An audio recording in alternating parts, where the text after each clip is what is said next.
salmon or salmon? That's the question that everyone wants the answer to. Well, according to the Oxford and Merriam-Webster dictionary, it's salmon. Everyone knows what salmon is, but no one really knows anything special about salmon. We all know that salmon's packed with omega-3 and swims upstream, but what else? Well, the origin of salmon dates back 6 million years ago, with its first ancestor being Estos almost just witnesses, which originated in fresh water. Salmon's first ancestor was also a teletus, meaning that its skeleton was made of cartilage instead of bone. Salmon is in the family Salmonidae, with its genus being Salmo for Atlantic salmon and Orchinus for Pacific salmon.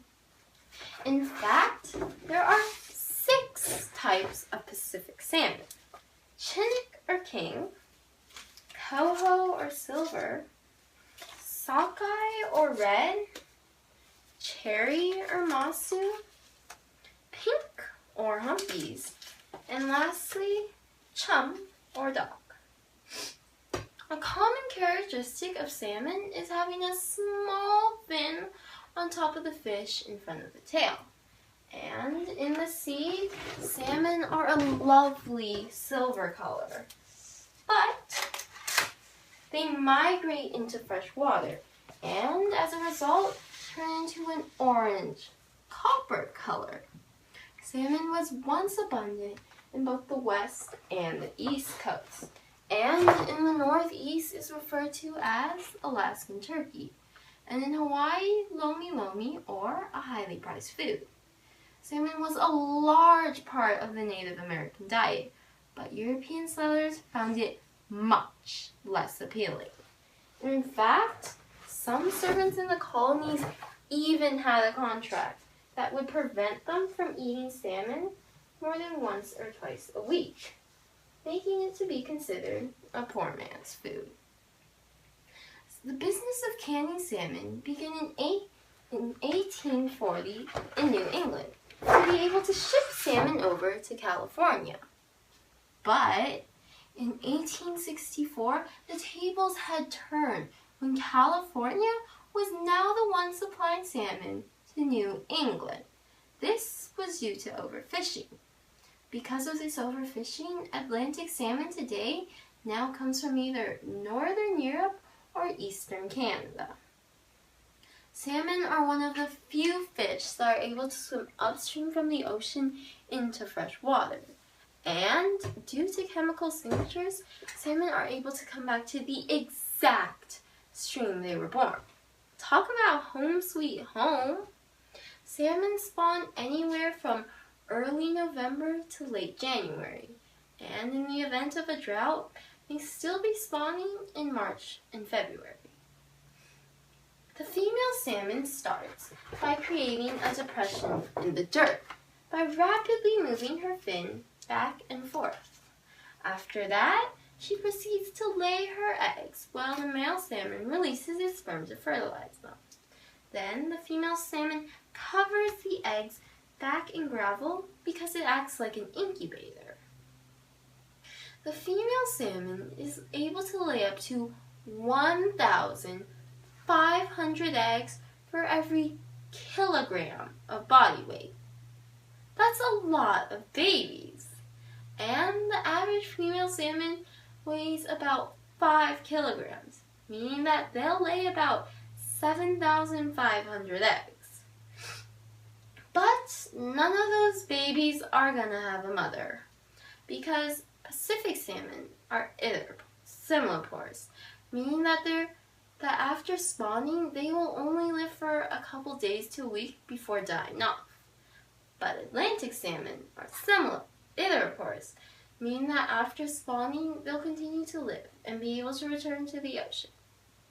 Only about 9 to 20% of these eggs will survive and hatch anywhere from March to July. The life cycle after hatching is an alvin, a fry, a par, a smolt, and an adult. An alvin is the stage immediately after hatching. It lives in the gravel bed for around 4 to 6 weeks and feeds off the yolk in its pouch.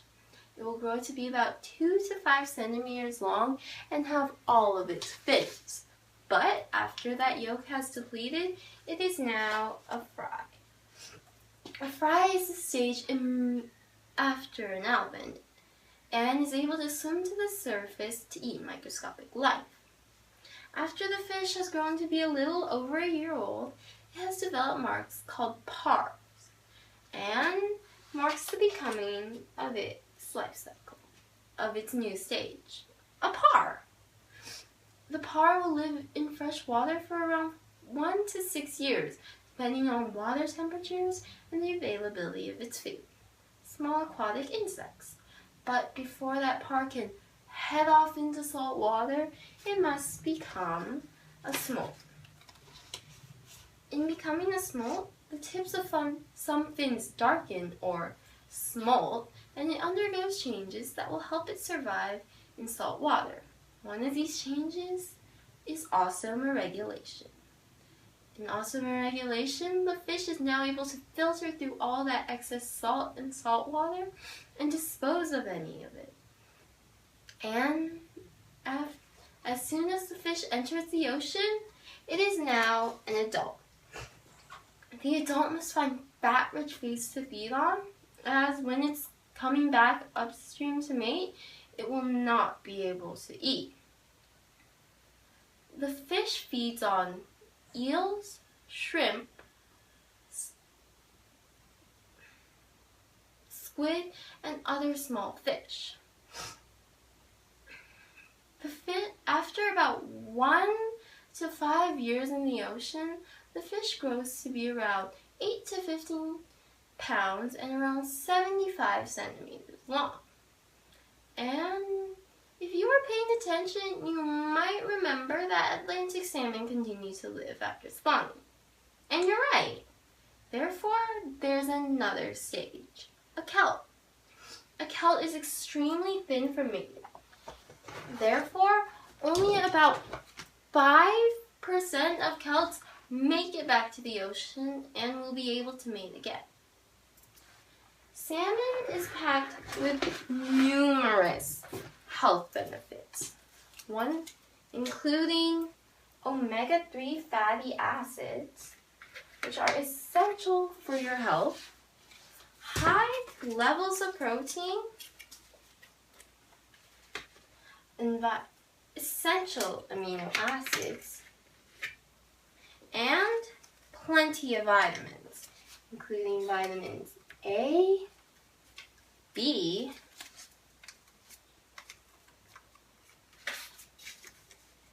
B6, D, and E.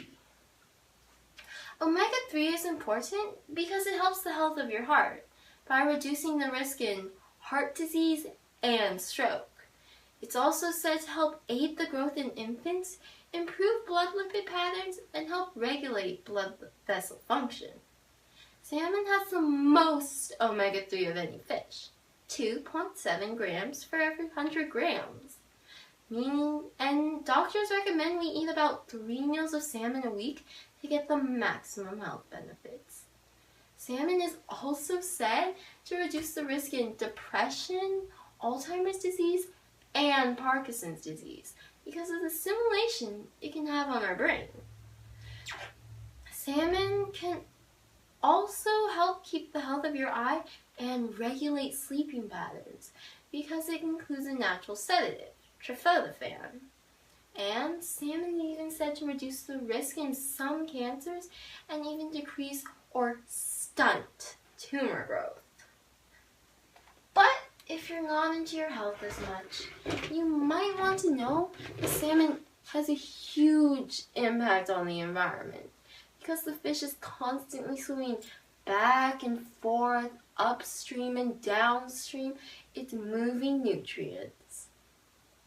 Right when the fish leaves for the ocean, it is bringing nutrients from the rivers into the oceans. And when it returns, it's bringing more nutrients back, which helps regulate the amount of nutrients in both bodies of water. And the fish that doesn't quite make it back to the ocean, its decomposing body is, well, filled with nutrients that are now in the rivers and streams. Salmon may seem like a simple fish, but in reality it has so much to offer.